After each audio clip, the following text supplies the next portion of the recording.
sejahtera bagi kita semua. Yahobu!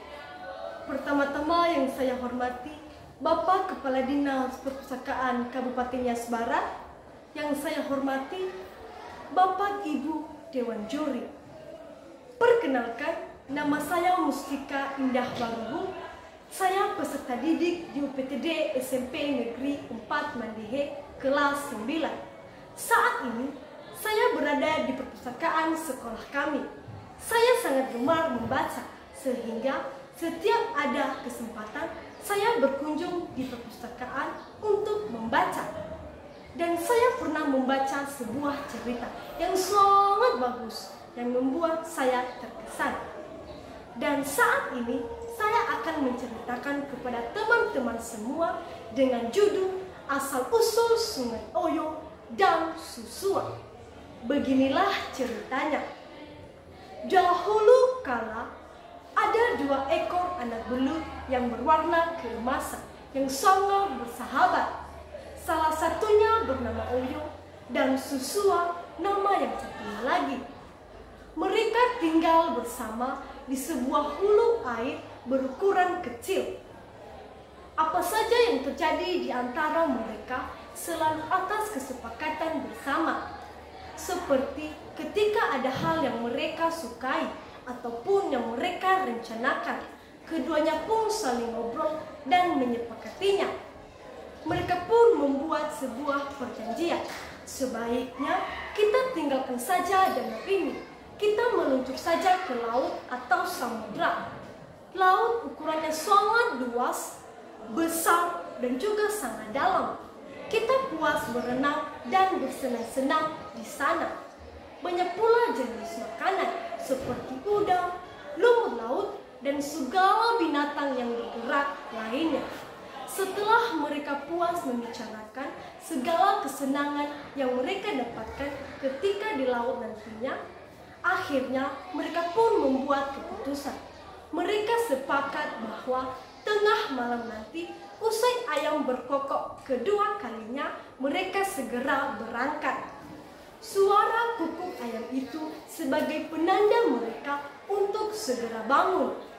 Keduanya pun berjalan beriringan agar tidak takut selama perjalanan. Lalu mereka pun berpisah menuju tempat istirahat masing-masing. Mereka pun tidur. Ketika ayam berkukuk pertama kalinya, keduanya pun terbangun. Dalam hati Susua berkata, "Ini baru suara kukuk ayam yang pertama. Saya lanjutkan saja tidur." Oyo pun melihat sekitarnya. Ia menyaksikan Susua yang tertidur pulas. Dalam hati ia berkata, "Biarlah Susua asyik tidur. Saya berangkat duluan agar lebih cepat sampai ke laut. Saya puaskan hatiku berenang bersenang-senang di sana." Lalu Oyo pun berangkat meninggalkan Susua yang malam. Tiba saatnya terdengar suara kukuk ayam yang kedua. Susua pun terbangun dari tidurnya. Ia pun melihat sekitarnya, ternyata Oyo tidak ada. Ia pun berteriak memanggil nama sahabatnya itu, "Oyo, Oyo, kamu di mana?" Tetapi tidak ada terdengar sahutan. Akhirnya ia mencari di sekeliling tempat tidur Oyo. Ia menemukan bekas lintasan. Dalam hati ia berkata, "Oyo sudah pergi. Ia meninggalkan aku dan membohongiku. Tega sekali dia." Susua pun marah kepada Oyo, sehingga ia mengutuk Oyo seperti ini, "Semoga kamu tergenang di tanah, dihalau oleh gunung, 9 tahun lamanya kamu baru sampai di tepi laut." Susua pun berangkat menyusuri tanpa tersendat-sendat.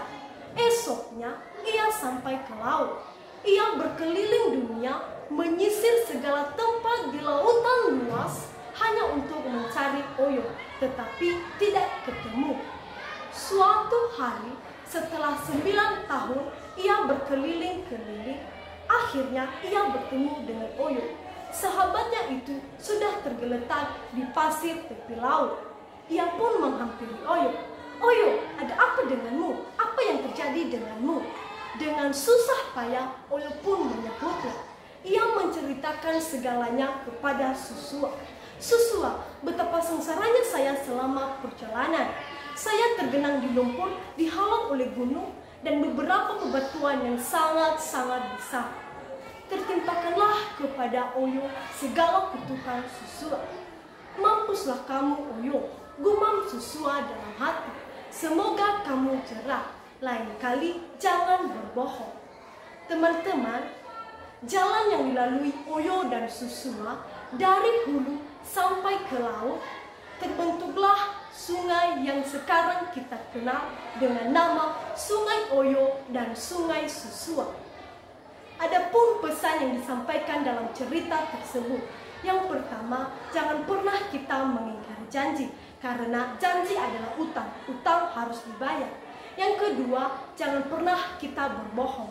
Jika kita berbohong, maka kita akan jerat dalam perjalanan. Yang ketiga, jangan pernah kita mengeluarkan kata-kata kutukan, karena kita akan menyesalinya nantinya. Baik, itu saja cerita dari saya.